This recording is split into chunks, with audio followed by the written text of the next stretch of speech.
Magandang araw po. Salamat sa Panginoon at binigyan tayo ng pagkakataon na makapagbahagi. Ang gagawin natin ngayon itong Yamaha Sniper 150. Magkakabit po tayo ng mini driving light with horn passing. At kung bago ka pa lang sa aking channel, sana huwag kalimutan na mag-subscribe at paki-follow na rin yung Facebook page ko.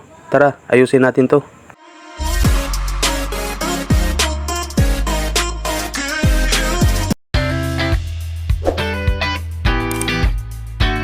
At ngayon, umpisahan natin magtanggal ng fairings. Unahin natin dito sa ilalim ng kanyang engine guard. Merong maliit na tornilyo dito na 4mm yung alin na gagamitin. Tsaka dito sa harap, yung cover ng kanyang harap. Ayan, natanggal na. Kunting hilot lang. At saka dito sa ilalim, merong 6mm na tornilyo. Bolt, tanggalin din natin. Tapos dito sa gilid, natanggal ko na yung mga tornilyo dyan. Tsaka dito sa ilalim ng cover na to, merong 6mm din na allen bolt. At dito 4mm itong tinatanggal ko ngayon. Yan, dalawa to magkabilaan. Ganito lang magbaklas ng cover ng sniper mga kaworks. Madali lang. At hugutin natin yung park light socket. Ayan na, natanggal na yung lahat ng fairings. At ngayon, i-organize natin yung wire dito sa kanyang socket ng kanyang relay. Dugtungan natin tong wire dito ng kanyang socket ng wire na mahaba para papagapangin natin dito sa kanyang battery. Dugtungan natin ng wire itong number 30 ng relay, yung wire ng kanyang socket para humaba. Dugtungan natin ng mahabang wire para mapagapang natin doon sa kanyang positive na terminal sa kanyang battery. Ayan, importante kasi ito na i-direct sa battery talaga, kasi para magiging malakas yung kuryente, hindi siya ma-short. At para ma-power up siya, hindi siya mag-lose contact. Kasi kapag nag-lose contact, yan ang dahilan na madaling masira yung ilaw. Ayan, naka-plus sa screen yung mini driving light diagram. Sundan nyo lang yung diagram mga kaworks para hindi kayo mawala sa pagkakabit. Hindi kayo malito sa kanyang connection. Dito mga kaworks, kailangan talaga may diagram para may basihan kayo. At ayan, tapos ko nang dinugtungan yung kulay pula na wire na galing sa mini driving light. Dinugtungan ko ng wire na kulay pula rin. Yung dalawang kulay pula na galing sa mini driving light, ang kulay ng ilaw dyan, pag inon mo yung domino switch, kulay dilaw yan ang iilaw.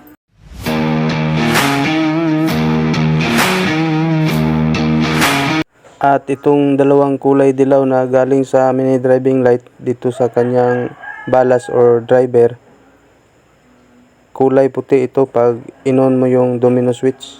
Ito yung low ng mini driving light. At itong kulay itim na dalawa ng mini driving light, kulay itim na wire, ito yung ground na papuntang relay. Sasama natin siya sa ground ng relay sa number 86. Tapos dito papagapangin natin dito sa kanyang battery terminal.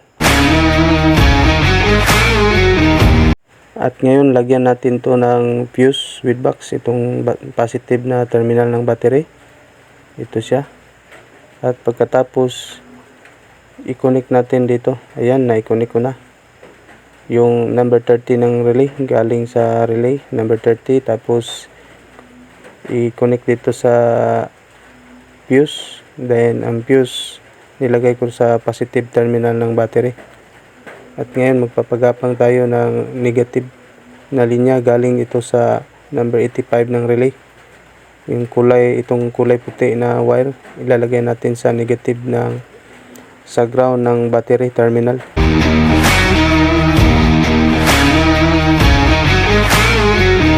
Madali lang maglagay ng mini driving light dito mga kaworks. Sundan nyo lang itong video ko at saka yung diagram na naka-plus sa screen. Yung number 13 ng relay sa battery sa positive terminal, at bago yan lagyan natin ng fuse bago natin ikabit sa kanyang positive na terminal ng battery. Itong kulay puti, ito yung ground ng battery, galing ito sa negative terminal, at ito yung number 13 ng relay, itong kulay pula na wire. Itong kulay puti, ito yung number 85 ng relay. Lalagay natin dyan sa negative terminal ng battery, at galing dito sa negative terminal, pinapagapang natin dito sa relay sa number 85. Ito siya, kulay puti na wire, ilagay natin sa number 85 ng relay. At ayan si Boss John, yung may-ari ng motor. Shoutout sa iyo, boss. At ngayon hanapin natin yung number 86 ng relay, dugtungan natin ng wire, tapos kukonek natin to sa accessories wire ng motor. Yung accessories wire, pag sinusi mo yung susian, inon mo yung susian, lalabas yung kuryente sa accessories wire. Ang kulay ng accessories wire dito sa Yamaha, kulay brown. Dito natin siya ilalagay sa park light. Subukan natin i-tester. I-on natin yung susian. Ayan, umiilaw yung accessories wire dito sa park light socket, kulay brown na wire. Dito natin siya i-connect, dito natin siya ilagay. Ayan, tapos ko nang nailagay yung accessories wire dito sa number 86. Na-connect ko na. Ayan siya, dinalagtanan ko na ng kunti yung isang wire na brown dyan, tapos ilagay ko yung number 86 na wire dyan na galing sa relay. At mamaya abang-abang tayo mga kaworks, maglalagay tayo ng horn bead passing dito. Abangan nyo mga kaworks kung paano ilagay yung diode. At ito yung number 87. Ilalagay natin ito mamaya sa common wire ng domino switch sa kulay pula, wire dyan sa domino switch. At itong kulay itim na galing sa mini driving light, kulay itim na wire, ito yung ground. Ilalagay natin ito sa number 85 ng relay. Ayan, na pinagsama. Diyan natin ilalagay sa kulay puti, kasi ground yan, galing sa battery.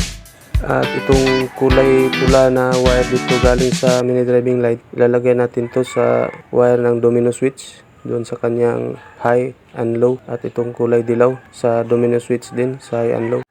Itong kulay dilaw na galing sa mini driving light.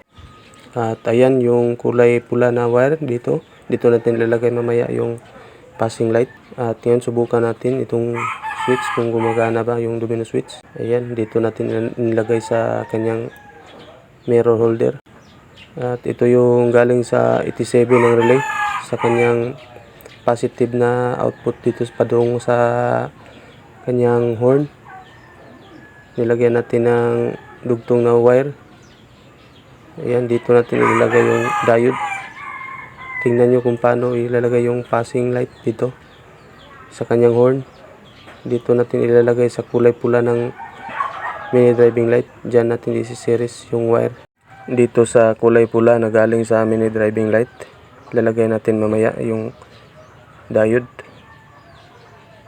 Ayan, nailagay ko na yung diode. Dito siya, oh.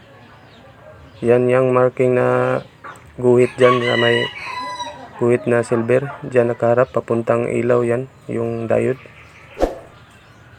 Ayan. Tsaka dito natin ilalagay, oh. Inilagay ko dito sa kulay pula ng mini driving light yung wire na galing sa diode. At saka yung diode kailangan na nakaharap pa dito, papunta, yung may guhit na kulay silver. Ayan, yung maliit na guhit na yan, kailangan nakaharap dyan. Hindi pwedeng baliktarin yan mga kaworks, kasi hindi gagana yung passing. Yan, galing ito sa 87 ng relay ng kanyang horn. Yan, nilagyan ko ng wire, dinugtungan ko. Yan, positive yan na output papuntang horn. Yan, tapos dinugtungan ko dito ng sa gitna, nilagyan ko ng diode. Yan, tingnan nyo ng mabuti yung diode. Tapos dito nilagay ko siya dito sa kulay pula ng mini driving light. Okay, subukan natin mga kaworks. Ayan, okay na, gumagana yung horn with passing. Final review na tayo dito sa ginawa nating horn with passing. Shout out pala sa kaibigan natin dyan sa Santo Niño na si Jeremias de la Cruz. At ngayon, final review tayo mga kaworks sa wiring connection dito sa horn with passing. Galing dito sa horn, sa number 87 ng relay, ng kanyang horn relay. Tapos dito, lagyan ko ng diode dito sa gitna. Itong wire na dinugtong natin. Ayan. Meron siyang diode dyan. Tingnan nyo kung saan nakaharap yung may guhit dyan na kulay silver. Tapos dito ko siya nilagay sa kulay pula ng mini driving light. Kasi ito yung kulay dilaw na iilaw kapag in-on mo yung domino switch. Tingnan nyo ng mabuti mga kawork. Tapos mamaya ilagay ko yung diagram dito sa horn with passing dyan sa screen. At ngayon final testing tayo. Subukan natin. Final testing na to mga kaworks. Ayan, dito ko nilagay sa side mirror holder yung domino switch. At ngayon subukan natin i-on yung susian. Tapos subukan natin yung ilaw, yung mini driving light. Yan yung switch, high and low. At dito sa gitna yung off nya. Yan, taas, baba, yan yung high and low. At saka ngayon, subukan natin yung horn with passing. Ayan, gumagana. Pinakanta pa ni Boss John yung horn. Kasabay yung kanyang ilaw. At ngayon, subukan rin natin yung kanyang signal light. Kasi tinanggal natin to lahat, mga kaworks. At saka yung headlight niya. Ayan. Okay yung kanyang, gumagana yung kanyang signal light. Saka yung mini driving light, high and low. Ayan, perfect siya, gumagana. Kahit na nakabukas yung ilaw, gumagana yung passing. Kapag naka-low yung ilaw ng mini driving light, yung kulay puti. At hanggang dito lang muna tayo mga kaworks. Maraming salamat po sa panonood. At sana po huwag kalimutan na subscribe. At ride safe sa lahat. God bless. Peace, I'm out.